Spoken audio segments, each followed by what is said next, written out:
So I will start with short introduction about the idea, and then we can discuss all together how we can improve this idea actually. This is part of the Flyway global concept of BirdLife International, and it refers to one of the important flyways, which is so far less investigated compared to the others. This is exactly the eastern part of African Eurasian Flyway. At the very initial stage, we aim to assess the conservation priorities and to investigate whether there is a need to develop a strategy for this flyway and conserve the migratory birds using this flyway, which will be based mostly on the data availability, capacity of the local partners, and the interest of the partners to collaborate. I will shortly introduce you to the methodological approach, which can be modified upon our discussion. This is just the very first meeting where we announce this publicly. There will be several follow-up meetings with more potential partners involved.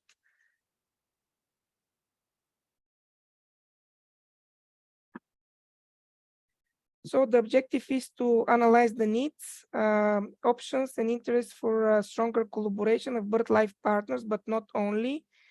We are also open to collaboration with non-BirdLife partners, depending on the capacity and the needs to conserve the migratory birds in the eastern part of African Eurasian Flyway.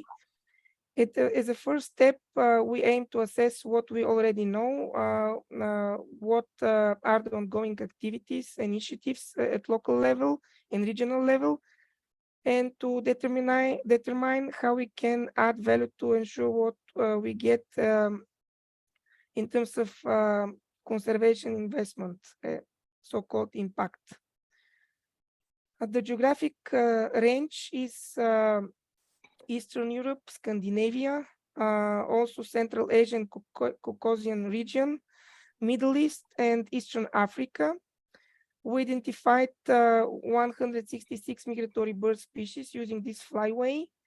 Out of those, 8 species could be considered as top priority for conservation because of their conservation status. These are globally threatened species such as the Egyptian vulture, steppe eagle, great spotted eagle, eastern imperial eagle, sacred falcon, red-footed falcon, social lapwing, and so on. We also intend to identify 10 flagship species, which can be used as a tool to communicate better our conservation messages.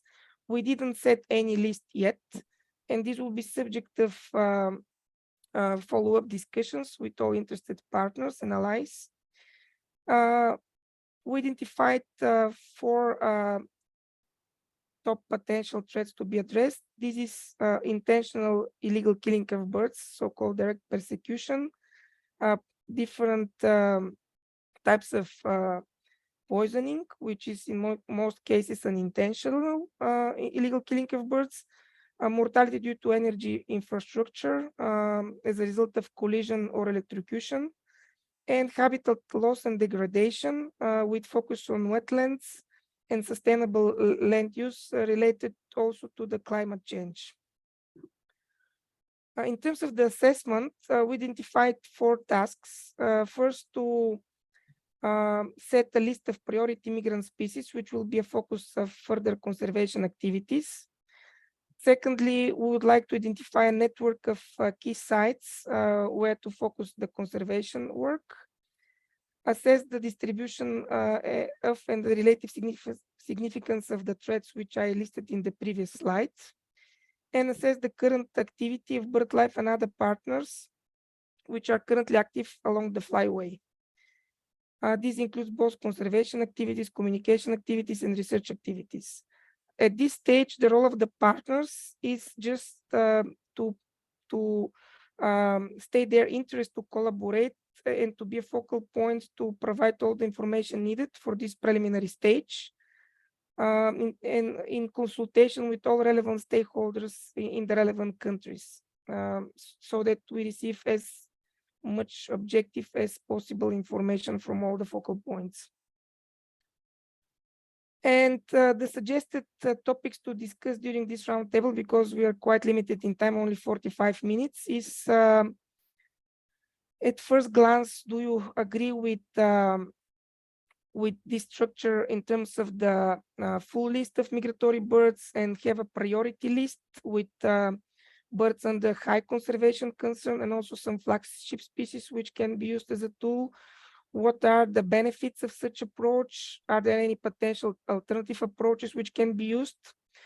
Are there any major omissions of the proposed map in terms of geographic scope, or are there any important overlaps that we should avoid with another Flyway initiatives?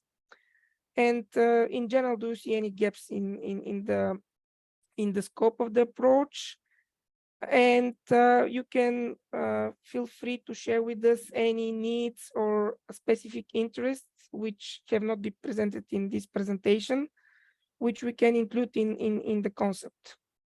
So I would like to open the platform for discussions. Please raise hands and be active, because in this very initial stage, we are very open for all type of suggestions and ideas.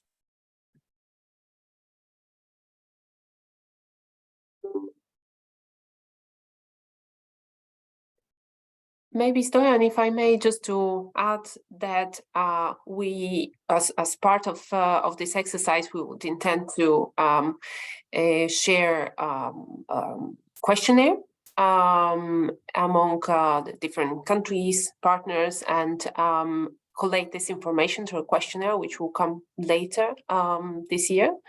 So this is a very, very preliminary, as you see, a brief presentation of our idea and what we would like to do, and get the sense of, whether it is clear, whether it is appealing or not. And the idea is to scope actually the potential for establishing a Flyway initiative eventually. If there is appetite for that, something might be similar to the East Atlantic Flyway initiative, let's say, as an example. So that's for me to add. Any questions, ideas, suggestions?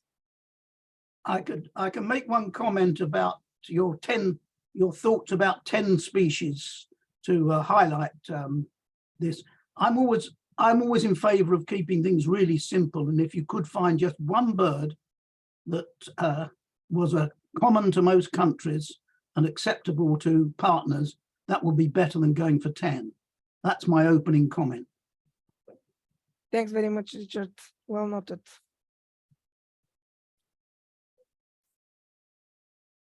Actually, in terms of the short list, I can provide further details on the exercise. We aim to provide the full list of these 166 species and not suggest which exactly to be the species, but ask all partners who state their interest to participate in this exercise.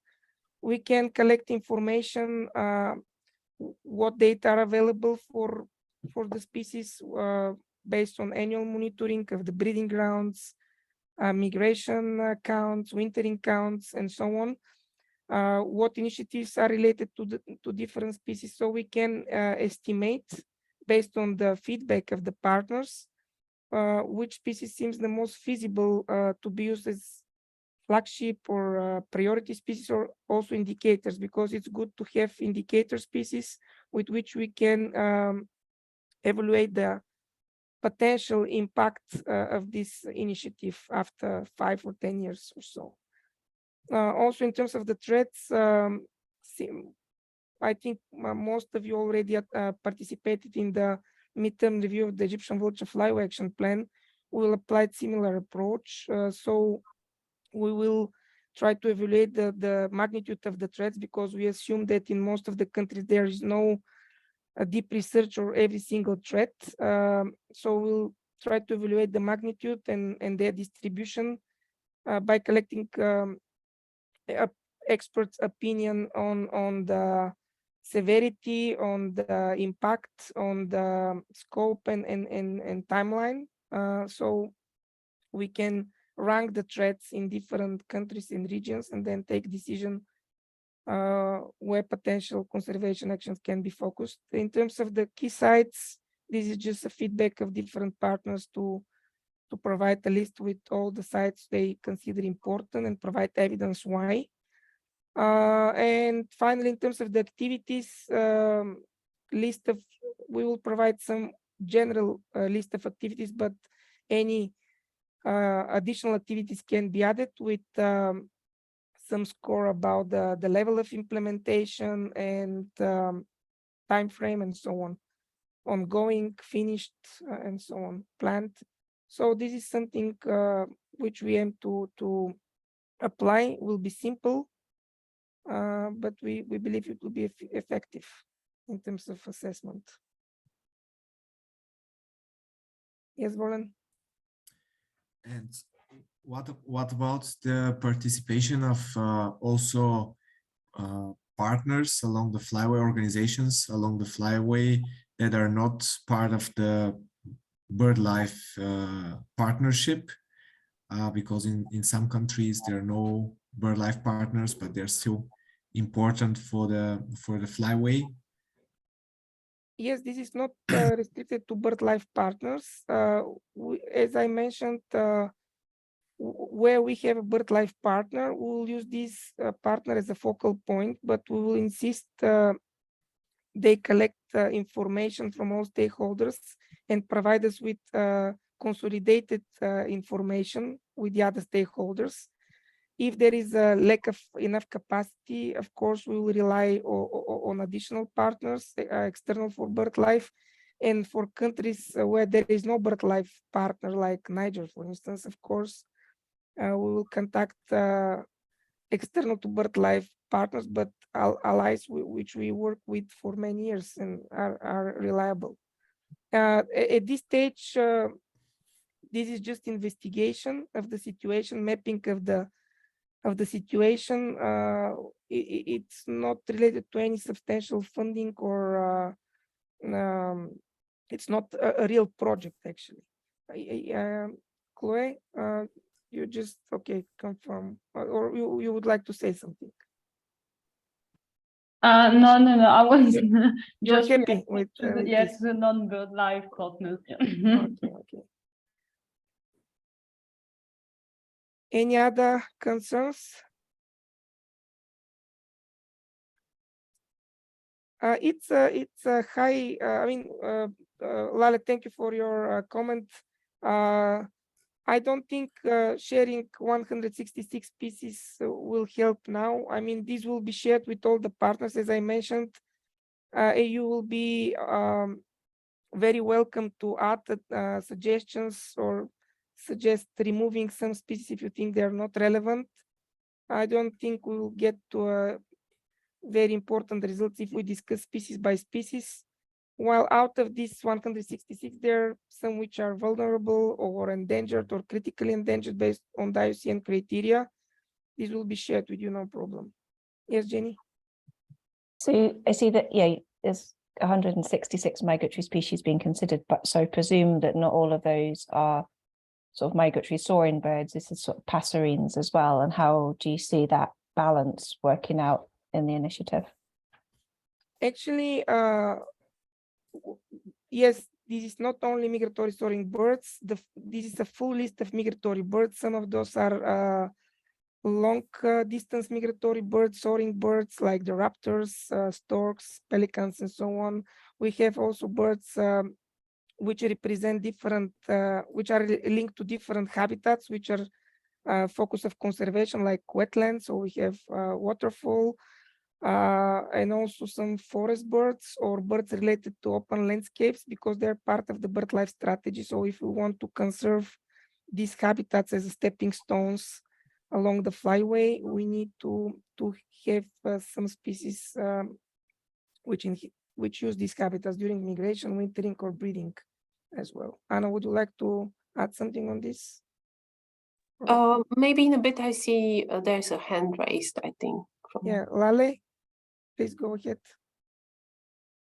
Yeah, hello, can you hear me? Yes, Lale. So I would like to add something to this part. Now we have a project in Turkey that is part of EU funding and the government's funding. We all bird researchers, we came together in Turkey and we discussed almost every species that exists in our country, and we prioritized the, how do you say, we prioritize the species. Now we started to do some species action plans, preparing for some of them. And the upcoming one will be the 4 vultures together. And the Ministry Wildlife Department is taking, how do you say, they are managing the majority with the consortium. So I would like to, if possible, to share after you shared with us, with them, this list, and maybe have an other, they couldn't join this meeting now, but I would like to discuss with them this about the contribution of the different partners in our country, not only BirdLife Turkey, if Sure. possible. Yeah, of course, it's open for use. It's a draft which could be modified. So Great. for sure, we'll share with you the draft we have available. Yeah, that's great. Now we are doing the Steppe Eagle Species Action Plan, which will Excellent. be, yeah, which will be ready soon. Excellent. Congratulations. In Mm. general, in terms of the bird species list, do you think that this approach, having the full list for consideration, but also short list, which can be a shortcut actually for any potential small scale projects, funding and so on at local level, will work well? Or do you Yes. think we could apply another approach? Yeah, I mean, within this, we also shortlisted some of them, the most endangered and critical ones, that something should be done as soon as possible. And we downlisted them up to 10 species, and you could see 4 species are in the top 10. So Okay. shortening, and I think smaller scale implementations are, I think, better to reach the goal for the research and conservation of the project, as far as I could see from our experience here in Turkey. Yeah, thank you very much. Otherwise, I'm very open to the suggestion of Richard, but I'm very biased towards the Egyptian vulture, if we should select just Yeah. one species. Yeah. This is a general question to everyone. Do you have any comments on this approach? I mean, having a long list and short list, flagship species, top priority species for conservation, and so on. Anyone has any comment on this? Thanks. Yes, Roland. Okay, let's go with Volen. I will comment after. Okay, thanks, Annie.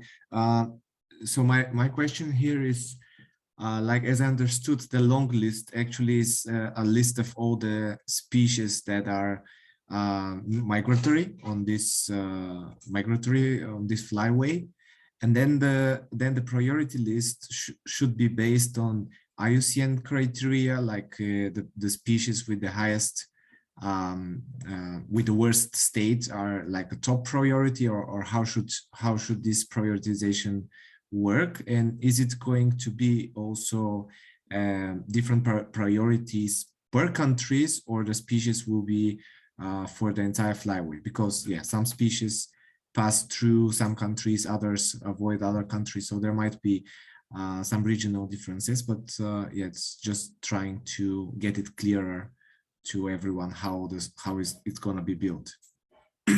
So in terms of the conservation status, this is a fact. I mean, based on the conservation status of IUCN, we shortlisted 8 species, and if there are some additional suggestions, I mean, information which is not available for us, we are open. But in terms of the flagship species, they could not be the same exactly of what you're saying. I mean, in some countries, some species could be less presented, or some species could be very similar, which is not very okay for communication, like great spotted eagle or eastern imperial eagle and so on, or steppe eagle. While there could be some species which is not so high in terms of conservation priority, but very representative, very obvious, and easy for identification, linked to a very positive attitude of people, so easy to communicate and use for communication campaigns. And this is something which will need a feedback. This is why we suggest to have a list of several species rather than just one, because in this way we can have a good coverage of all the threats. Some species are more prone to electrocution and collisions with paralites, like soaring migratory birds, other to illegal killing, like some forest birds and so on, while other to poisoning and so on, or habitat loss and degradation like wetland birds. So having a short list will assure good coverage of all the threats, all habitats along the flyway and all the key sites. This is why we somehow do a separation between top priority for conservation and a flagship list. Yes, Anna? Yeah, on this topic on the species, of course, we start with a long list and then we try to somehow prioritize the species, and we will do this jointly with you and through the questionnaire that I mentioned, of course, and through consultation and various meetings in the coming months. The idea is that, so the short list is an obvious one, so the list of priority species. If we consider their conservation as a priority, then we choose the globally threatened species, and these are the 8 that appear in that list. However, we told as the most threatened species appear to be the raptors, but we are considering can we and should we include also species representing other groups, as Stoyan mentioned, for example, waterfowl or passerines and so on. Then we may want to expand this list. Not all of these species are threatened, for example, but how we can do that. And one approach that we told about was the selection of flagship species. Of course, there needs to be a discussion how we select the species. And obviously, the ideal case scenario would be that these flagship species represent as many countries as possible along the flyway. So we also obviously need to delineate the flyway more precisely, but preliminarily we have between, I think, almost 60 countries on the list, if I remember well. So that's quite a lot of countries. And we would like at first to identify the species and sites and threats for which we do have information, for which BirdLife partners and other organizations and data getters do have information about. So starting from what we know already, and actually the very preliminary selection that Stoyan showed in his presentation comes from the knowledge that already exists, that was collated through the Egyptian Vulture Project. However, as part of this exercise, it would be very interesting and I think important also to identify the gaps. So by getting feedback from all of you, it would be important to identify those species and threats and sites for which we do have information. We can build an initiative potentially. And we know that people are already engaged. And on the other hand, if we can identify some gaps, for example, I can imagine that we would have some gaps on passerine, for example, migrating along this route, and what are the key causes of threats. But this is like more in the long term. At this short term, we aim to really do the scoping exercise at first. I see many hands raised, so yeah, I will leave it to you, Stoyan, to Ohad, please go ahead with your question or comment. Thank you. Hi, everybody. Thank you for having this roundtable. First of all, I would be very happy and I would bless the initiative to have such a multi-species flyway approach, but I'm afraid that trying to gain too much, we won't gain much.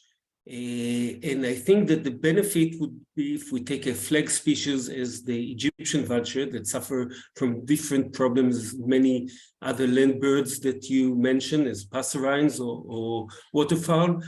Actually, if we succeed with this species, many other species that we even didn't mention would benefit, But on the species like the Egyptian vulture, or you mentioned steppe eagle, that we know much more, then if we will succeed to improve or mitigate the endangering factors in some of the sites on the flyway, all the other species, these 160 something species, would get benefit. But if we mention them all right in the beginning, then we will not focus on the main issues with Egyptians and with other species. And most of these species are already in the annexes of the different conventions and agreements, MOUs, and this doesn't improve much, unfortunately. So I'm afraid, first of all, it's better to have such an approach than nothing, but then I would concentrate on very, very few species. And if we succeed with them, as I already said, then other species would benefit and we gained a lot. So I would focus on 1, 2, 3 flag species, or the species with the main concern. Thanks, Suhat. We can call them umbrella species in this case. Exactly. Very good. Yeah. Okay. I agree with that totally, which of course, and Oad is supporting the very first point I made. Keep it simple, focus on 1, maybe 2 or 3, but going for a big list or even a list of 10, I think will introduce issues which you could do without. Thank you, Richard and Ohat. Jenny and Elitza had also a comment, I think. Reiterating what's been said is that prioritizing species is really difficult, and it's a really difficult process. And we've all done it for our respective organizations and know how hard it is. So given it is very much a flyway, having, I think, the flagship species and having that on a rotation of every 3 years, you have new flagship species, for example, that might work. And the other thing was about how the information feeds into the data that you're using to assess the threats and assess the species on the flyway. Kind of, if that can be designed in a way that makes it as easy as possible for the organizations on the flyway, the easier it will become. We know from the huge task that the Flyway Action Plan for the Egyptian vulture has been, how it's just really difficult to collate these bits of information, and it is very time consuming. So to make it as simple for everybody involved, that would kind of be a recommendation, or if you can kind of make a gold standard of sort of flyway monitoring for this flyway, that would be fantastic. Thanks, Jenny. Thank you very much. Elitza, you're raising a hand. Not anymore. Yeah. Hello, everyone. I do agree that it's a huge flyway. So in my opinion as well, 2 or 3 species, mostly, we can communicate it well. And I would suggest to have 3 different type of species. I mean, raptors, passerines, and etc. So we can cover different threats along the flyway, but not more than 3, in my opinion. Okay, thank you. Because we have 10 minutes, I think, more, we may also discuss the geographic coverage, because actually this is the first step to see which country we should contact on this assessment. Do you think that the regions we suggest fully cover the needs of this flyway, or we are missing something? No comment on this. Can you show it on the screen again? Because some people joined later.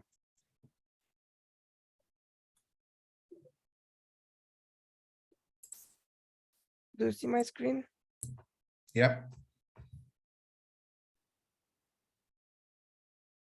This is the map. Actually, Eastern Europe, which is part of Central Europe, plus the Balkans, Ukraine, Moldova, Russia. So on Central Asia and Caucasian region, Middle East, and east part of Africa. We don't want to work in Madagascar, just because this is just a rough frame. Do you think we're missing something here? we just aim to avoid any overlap with Eastern Atlantic Flyway Initiative or other initiatives. Do you think that the current frame overlap with other initiatives, so we can avoid any potential double funding or such problems? No comments here? Ohad has his hand up, as do I. Stoyan, I'll let Ohad go first. Yes, Ohad, sorry, I didn't see because I'm sharing my screen. Thanks again. I'm not afraid of overlapping with the Atlantic Flyway because this mainly focus, correct me if I'm wrong, but as far as I know, on shorebirds and waterfowl. And if we concentrate on the soaring birds, then there is no overlapping at all, or hardly any. Okay, good point. Thank you. There is just one raptor, less kestrel, I think, from this initiative. Yes, Jenny, Anna? I just was asking whether this is based on satellite tracking data and ringing recoveries for kind of the key species. Yes, all the 166 species which are listed are based on evidence. I mean, existing maps, migratory maps, and these maps were built based on different data, ringing, satellite tracking, and so on. So different approaches are used, but all are based on evidence. Okay. Anna? Obviously, at BirdLife, we do have a global flyways program and also a joint approach for all three African Eurasian flyways. So we shouldn't be probably that much worried of potential overlap. I think to some extent it would not be completely avoidable, but we do have a good platform and the intention also to strengthen the collaboration between the different initiatives. And I think there's also room to learn from initiatives like EAFI, for example, that is more advanced and in some extent, it is a partnership initiative, of course, and it's different. We don't know where our exercise will take us to, whether to a partnership initiative or much broader involvement of stakeholders. But in any case, I mean, BirdLife can also help to facilitate the collaboration between the different flyways, and whether there will be overlap in terms of species, not only geography or sites, we'll see. But I wouldn't put kind of strict frames at the moment to say this flyway deals with waterfowl, for example, or shorebird, and the other one potentially on raptors. Yeah, let's see. Let's be open-minded and see what species will fall in the focus and top priority for this one. Anna, the problem is that this conference is full of raptor fans. I know. I'm aware. I'm aware. And the Egyptian vulture is still on the screen. Yeah, just a note, and we'll give a space for comment to Volen. There should be a clear link between the countries and partners to recognize this initiative as your own. For instance, there is no much link between Bulgarian bird population, migratory populations, and some birds in West Africa, and so on. So there should be a clear link which connect partners along the flyway. And also another point is that huge global initiatives is very hard to coordinate and manage. So smaller initiatives is easier to coordinate and measure the impact and so on. Volen? Yeah, thanks. Maybe I would just add like all of the countries in the Southern Africa, because there are lots of species, and some of them priority species in East Europe, as the lesser spotted eagle that also winters in Botswana, in Angola, in Namibia, which are now left a bit outside. Also the roller is another emblematic species that winters in these western parts of Southern Africa. So And also, I don't see South Africa in the target regions. Maybe it's good to list it as it's shown on the map, and then in the bullets below, it's not listed. Yeah, that's my only comment. Okay, thank you, Roland. Anna, you're raising a hand, or? Yeah, it's a new one. Just wanted to address Richard's question from the chat. Has funding been found for this initiative? So for the scoping exercise itself, so this assessment of priorities along the flyway and whether there's interest to set up some initiative. Yes, we do have some small funding from a private donor as part of a larger, bigger Flyway project. And well, our timeline would be the next, let's say, 6 months, ideally. And then, of course, we hope that the results of this scoping exercise will lead us towards developing some concept or proposal that we can use to fundraise for initiative, for whatever the outcomes are. Thank you. Thank you, Anna. We're approaching the end of our session. Maybe we can note that in case of interest, because here on this roundtable there are partners who are not within the BirdLife framework, feel free to contact Anna and me if you have interest, so that you follow up all next meetings, and we will build a network of all partners who are interested and share with them all the information, and we'll start to work with them at this initial stage. In terms of the milestones, maybe I can brief you. The process will be quite short in terms of the assessment. We should be ready with the assessment by end of March next year. So we have less than half a year. We aim to develop the methodology in a month to be shared with you, and then start collecting information.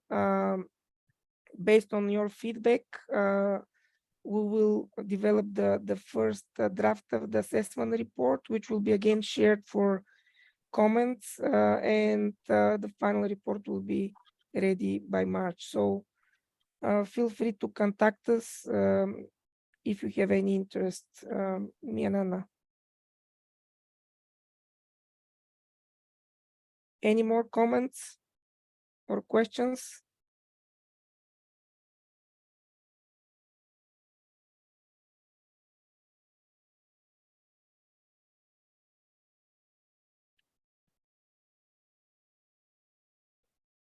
Thank you, Richard, for the suggestion in the chat for looking for fundraiser, for fundraising opportunity, sorry. Thanks, Richard.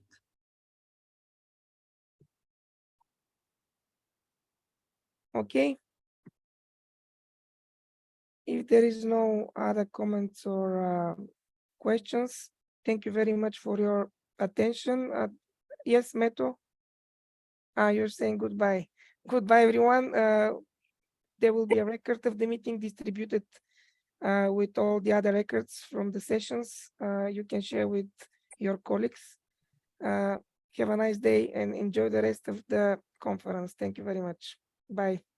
Thank you. Thanks, Bye. everyone. Thanks, Bye. Stoyan. Thank you.